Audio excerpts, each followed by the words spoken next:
Merci d'avoir choisi Iwachu Web TV. Madame, Monsieur, bonsoir et bienvenue dans Fait du jour de ce mercredi 8 juin 2017. La 8e conférence de la communauté est-africaine sur le pétrole et exhibition a débuté à Bujumbura ce mercredi en présence du chef de l'État, Pierre Nkurunziza. Selon lui, la région regorge de gaz et de pétrole.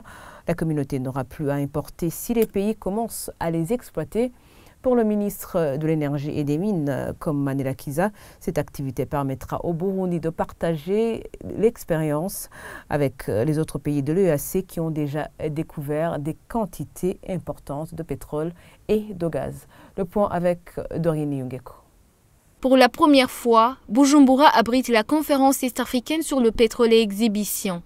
C'est ce mercredi que le président de la République, Pierre Nkurunziza, a ouvert les activités en présence du secrétaire général de l'EAC, Libérin Mfumukeko, et des participants majoritairement du domaine, venus des pays membres de la communauté. Dans son discours de circonstance, Pierre Nkurunziza a rappelé que les pays de l'EAC regorgent de ressources importantes pétrolières, selon des analyses faites par des experts. Une fois exploitées, ces pays n'auront plus à les importer. Maintenant, les exportations ont montré que le sol de nos pays contient du pétrole dans ses réserves. Cette découverte a éveillé notre conscience à ce que nous ne pouvons plus continuer à dépendre des importations pétrolières. En effet, le développement implique la créativité et l'innovation.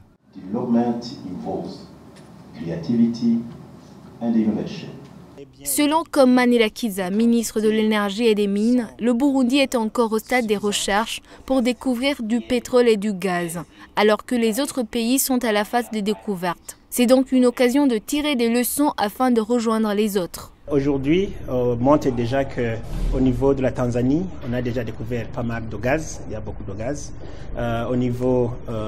Ça c'est au niveau de la Tanzanie et même du gaz méthane au niveau du Rwanda.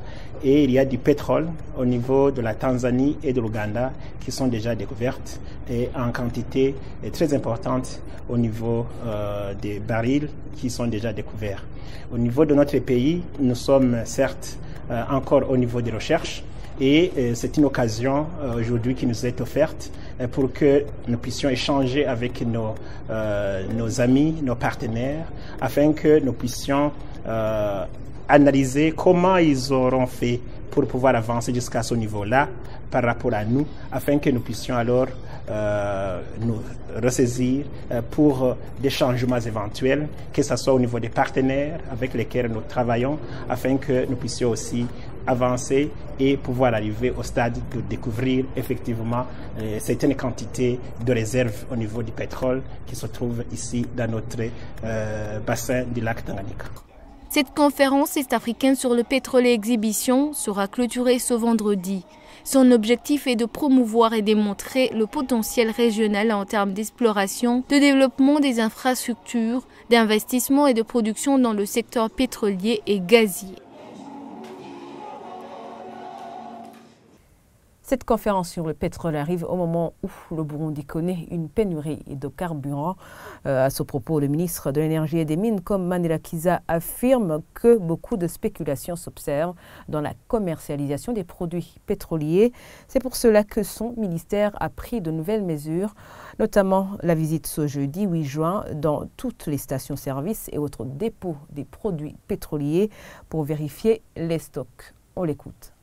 Dès ce jeudi 8 juin 2017, toutes les stations-service disposant des produits pétroliers sont priées de servir les clients sans spéculation aucune.